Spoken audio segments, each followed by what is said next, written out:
January 15, 2018, sa isang maliit na bayan ng Cavite, isang dalagang nagngangalang Mia Hernandez ang bigla na lamang naglaho.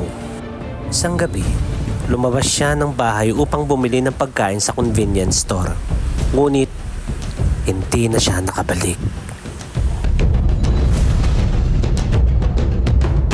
Ayon sa CCTV footage, lumabas siya ng tindahan bandang alas 9:45 ng gabi. Naglakad siya pauwi. Pero hindi maipaliwanag na dahilan, wala nang nakita sa kanya mula noon. Kinabukasan, nag-alala ang kanyang pamilya nang hindi siya umuwi. Hindi pangkaraniwan kay Mia ang hindi magpaalam. Kaagad silang nagtungo sa presinto upang ipagbigay alam ang kanyang pagkawala.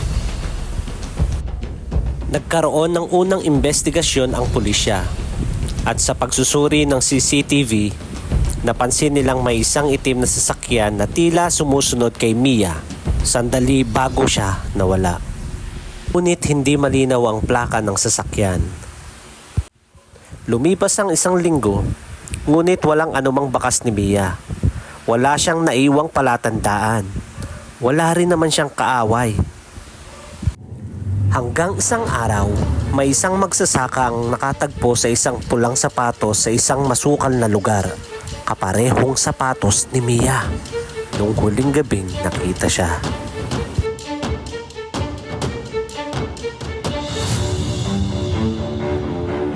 Matapos ang isang buwang paghahanap, isang bangkay ng babae ang natagpuan sa isang irigasyon sa kanal sa bayan ng Dasmariñas. Kaagad nagtungo ang pamilya ni Mia upang makita ang labi. Nakumpirma ng forensics na ito nga si Mia. May mga marka siya ng hirap at pananakit. Ayon sa autopsy, siya ay sinakal at posibleng iniwan sa tubig nang wala ng buhay. Ngunit ang tanong, sino ang gumawa nito at bakit?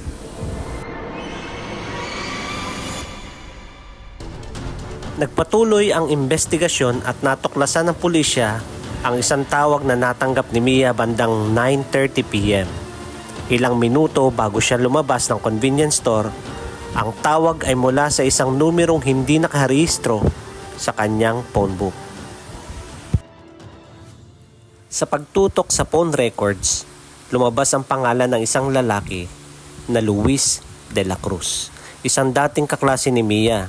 Ayon sa mga kaibigan niya, minsan na naligaw si Luis kay Mia, ngunit hindi niya ito sinagot.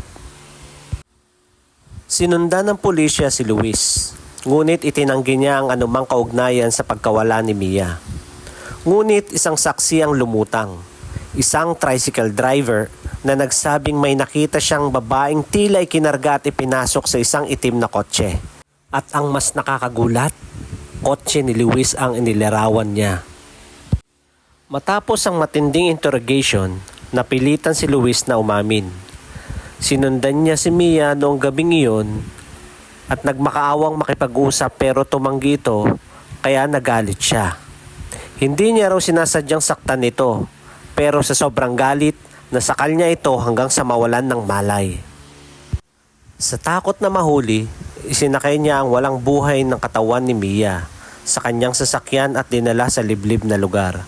Doon niya itinapon ang katawan nito sa irigasyon upang magmukhang nalunod ito. Dahil sa matibay na ebidensya ng CCTV footage, phone records at testimonya ng saksi, sinampahan ng kaso si Luis noong March 25, 2019. Matapos ang halos isang taong paglilitis, hinatulan siya ng guilty sa kasong murder at illegal disposal of body. Sinentensyahan siya ng reclusion perpetua o panghabang buhay na pagkakakulong. Sa kabila ng hustisyang natamo, nananatili pa ring masakit ang pagkawala ni Mia sa kanyang pamilya. Sa bawat taong lumipas, nagsisilbing babala ang kanyang kwento sa mga kababaihang naglalakad mag-isa sa gabi at isang patunay na ang kasamaan ay maaaring magtago sa likod ng isang dating kaibigan. Kung minsan, ang mga taong pinagkakatiwalaan natin ay sila palang magiging dahilan ng ating trahedya.